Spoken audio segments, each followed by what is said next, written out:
भक्तुर भगवान की जय। देखो ये राम नाम का प्रभाव है।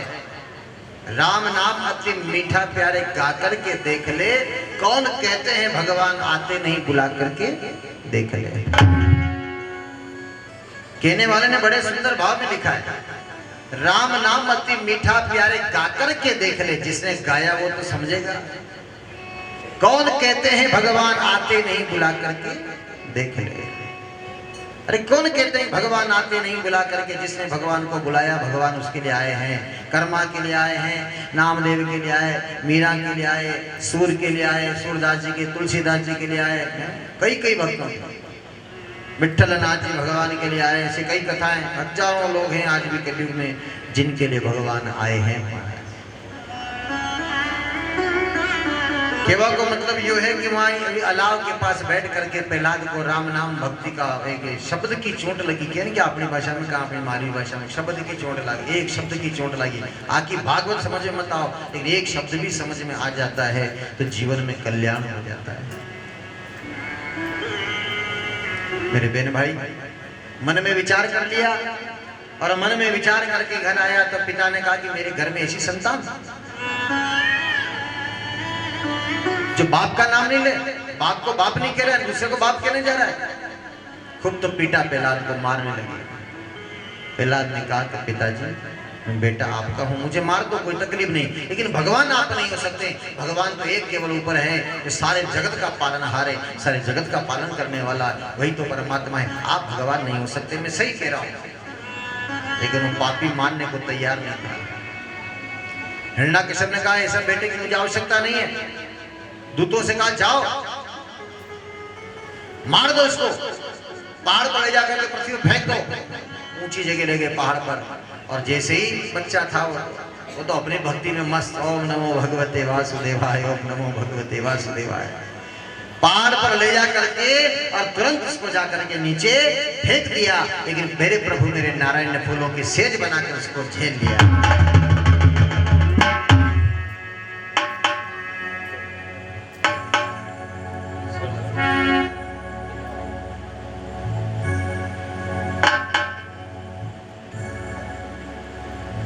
जय हो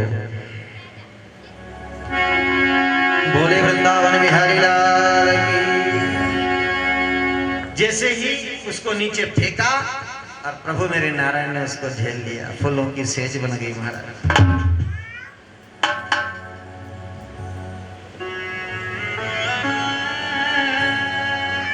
और फूलों की सेज बन गई, सेज पर सो करके जैसे उठा बालक घर लेकर के आया। लोगों का पहला जिंदा है, बोले हाँ। जाकी राखे साइया मार सके न कोई, बाल न बाका कर सकी जग बेरी होए। दुनिया बेरी हो जाए, प्रभु की कृपा जब होती है तो कोई कुछ बाल बाका नहीं कर सकता है। जाओ हाथियों के मदिरा पिला करके हाथियों के पैरों में इसको डाल दो, वो मार देगा। हाथियों के पैरों में डाल देगी। हाथी भी जाकर के वही है तो जीव है। नारायण देखने लगे, हाथी कोई पैर तक नहीं दिया उसके ऊपर। हिरण्याकश्यप ने विचार किया कि ये हो क्या रहा है। जगह जगह जाकर के मारने का प्रयास किया। उन्होंने कहा कि पिताजी राम सब जगह मेरे नारायण सर्वस्व सर्वज्ञ हैं। वही हाथी में भी है और मेरे में भी है, आप में भी है, मेरे भी है। केवल उसको समझने वाला चाहिए कि भगवान है। सब में हो नारायण, सब में, मुझ में भी है, पापी में भी है, धर्मात्मा में भी है, जीव मात्र में मेरे नारायण हैं। समझने वाला चाहिए। आप समझते क्यों नहीं हो? लेकिन बाप तो उनकी तो बुद्धि विकृत, खराब बुद्धि में विनाश काले विपरीत बुद्धि। जिसका विनाश आ जाता है उसकी बुद्धि विपरीत हो जाती है। बुद्धि खराब माने को नहीं होती। मेरे बहन भाई, उसकी एक बहन थी होलिका। काले बताया प्रसंग, होलिका को प्रसंग मैंने बहुत सुंदर है, आप नहीं बताएंगे उसको। होलिका से कहा जा होली तू मेरी बहन है, तुझे अग्नि का वरदान मिला हो, जा लेकर के बैठ जा, इसको लेकर के बैठ जा अग्नि में। लेकिन होलिका प्रहलाद को अग्नि में लेकर के बैठ जाती है। तो होलिका नहीं बैठे तो मैंने विचार कर मैं पापी का हाथ ही मरूंगा, यो पापी मैंने मार देगा, नहीं बैठूंगा। समझ गई थी, वो समझ गई थी होलिका कि ये गलत कर रहा है, पर क्या करें। यानी पापी का हाथ से मरवा के बजाय तो यही ठीक है, प्रहलाद को लेकर के बैठूंगी।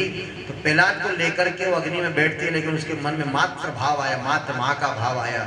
इसलिए जो चुनर उसके पास, मैंने कल बताई थी कथा में पूरा प्रसंग, एक चुनरी उसके पास ऐसी थी वरदान की मिली हुई कि चुनर ओढ़ करके अगर वो उसमें बैठती थी अग्नि में तो उसको अग्नि जला नहीं सकती थी। तो प्रहलाद को उस होलिका ने विचार किया मैं मर जाऊं कोई मतलब नहीं, लेकिन मेरे लाल को, मेरे भतीजे को आंच नहीं आने के, भगवान का परम भक्त है, वो चुनर उसको उड़ा दी थी, इसलिए प्रहलाद बच गया और होली मर जाती है। इसीलिए तो छोटे छोटे बच्चे को लेकर के अपने होलिका का आशीर्वाद दिलाने के लिए जाते हैं। कल बताइए बारूड़ा कहे कि आप यहाँ अपनी माली भाषा में बारूड़ा ने आशीर्वाद दे, यह कथा करने जानकारी है कहने नहीं भी को नहीं, किसी को मालूम बहुत कम है। कहीं बड़ा सुंदर कथा आती है, छोटे छोटे बालकों को लेकर होलिका का आशीर्वाद दिलाने के लिए जाते हैं, होली की परिक्रमा करवाते हैं बच्चों से, ये इसलिए करवाते हैं। होलिका मर गई, अब होलिका मर गई तो हाहाकार मच गया कि मरी तो कैसे मरी। उसी समय हिरण्यकश्यप विपरीत विनाश काले बुद्धि विकृत हो गई, खराब बुद्धि हो गई उसकी, और जो उसकी बुद्धि विकृत होती वो इसी प्रकार उल्टा सुल्टा काम करने कहा कि कहाँ तेरा नारायण बता, आज मैं स्वयं मारता हूँ तुझे। हाथ में गदा उठाई, बड़ा भारी वो घोटा होता नहीं, गदा उठाई, गदा उठा कर कहाँ तेरा नारायण बता मुझे नारायण का। और जैसे गदा उठा करके दौड़ा तो उसने कहा कि खंभ गर्म करवाया, पकड़ इस खंभे को, खंभ फाड़ के नरसिंह भगवान प्रकट हो जाते, खंभ पकड़ इस खंभे में तेरे भगवान है। तो प्रहलाद ने कहा कि इस खंभे में मुझ में नारायण, तुझ में नारायण, यहाँ नारायण वहाँ नारायण चल रहा। जैसे ही खंभ फटा इसमें तेरे नारायण, वो तो पागल हो रहा था पहले। तो हिरण्यकश्यप ने मारी गदा का प्रहार किया, और जैसी गदा का प्रहार किया और खंभ फटा और भगवान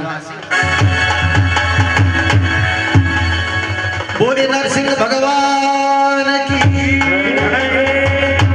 नरसिंह भगवान प्रकट होते हैं। बड़ा विचित्र, जहाँ एक बड़ा सीन भी दिखाते हैं, खंभ फाड़ करके, हमारे पास ये सब सामान भैया व्यवस्था अपनी छोटी है तो छोटी, खंभ फाड़ करके भगवान नरसिंह प्रकट होते हैं। शेर को तो मुंडो तो शेर को, न शरीर इंसान को। अब वो न तो पशु है न मानव है। संध्या का समय था, शाम का समय था, न तो दिन में मरू न रात में, भगवान को वरदान भी पूरा करना, न तो दिन न रात। संध्या का समय था, शाम की 6 बज रही, न उन्ने के तो न घर में मरू न बाहर मरू। तो भगवान उसको लेकर के और तुरंत वहां का दरवाजे के मध्य में, दरवाजे के बीच में डेरी जिसको बोलते हैं, वहां लेकर के चले गए। न तो धरती में मरूं ना आकाश पे मरूं। तो भगवान ने तुरंत बैठ गए तो अपनी जंघा पर उसको बिठा डाल दिया, ऊंधा डाला तो जंघा पर डाल दिया, हिरण्यकश्यप को जंघा पर डाल दिया।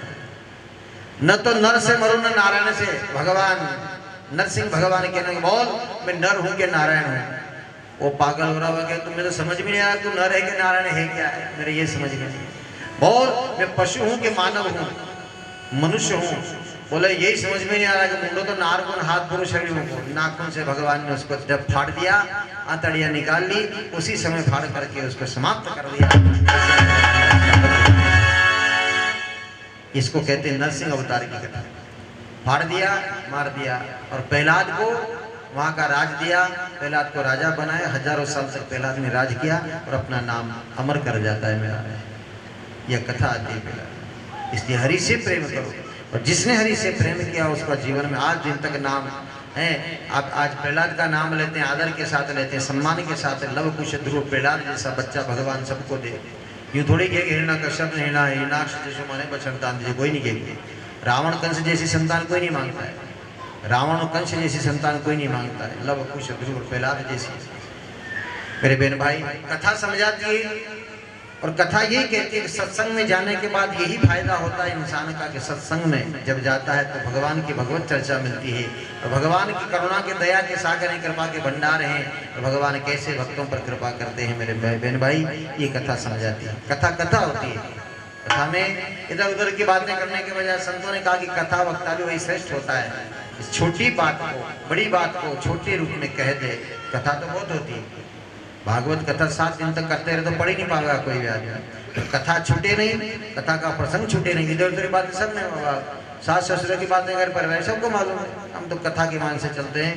और मेरे बहन भाई, ये भगवान का 14वां अवतार हुआ था। इसी प्रकार ये जो भगवान ने धर्म बताए हैं, कई प्रकार के भगवान के अवतार, तो 24 अवतार हुए हैं। और मानव के लिए परम धर्म क्या है, ये भी बात हमने बता दी। 6 प्रश्न किया था कथा में, कि मन क्या बोले धर्म कहिए, तो कहा कि सबसे पहले भगवान कृष्ण के चरणों में बस अपना अनुराग बना रहे, भक्ति बनी रहे, जब चाहे अपने प्यारे के भक्ति में मग्न रहिए। कोई ज्यादा वेदों को पढ़कर पुराणों को पढ़कर के ज्ञान के चक्कर में तो ज्यादा गड़बड़ होती है। कोई ज्ञान नहीं, हम तो सीधे साधे हमारी भक्ति में जब चाहे अपने प्यारे की भक्ति में मगन रहिए। खाते पीते सोते उठते बैठते जब चाहे भगवान का भजन करो। सबसे बड़ी भक्ति संसार में यही है महाराज, नवदा भक्ति में। इसलिए पहला नियम है। दूसरा नियम, सूत जी ने पूछे तो नहीं, जवाब दे रहे। दूसरा नियम यह है कि आप पूजा करने जाते हो तो श्रेष्ठ कौन से देवता है। तो उन्होंने बड़ी सुंदर बात कही कि मेरे बहन भाई, निष्ठा हमेशा एक में करो, विश्वास एक में रखो। भगवान तो बहुत है, अलग बात है, लेकिन जिसका विश्वास नहीं है उसके लिए कहीं भी चला जाए कुछ भी नहीं है। अगर जिसको विश्वास है उसको इसी गोपाल जी में सर्वस्व नजर आता है, सब उसमें नजर आता है। तुम राम को मानो, तुम कृष्ण को मानो, तुम भैरव जी को मानो, तुम माता जी को मानो, तुम जगदम्बा को मानो, तुम जिसे चाहो उसे मानो, लेकिन उस पर विश्वास जरूर करना। और जिस दिन विश्वास करोगे उस दिन आपके लिए भगवान की कृपा हो जाएगी। विश्वास को नहीं तो भगवान है ही कोई नहीं। शास्त्र है तो है।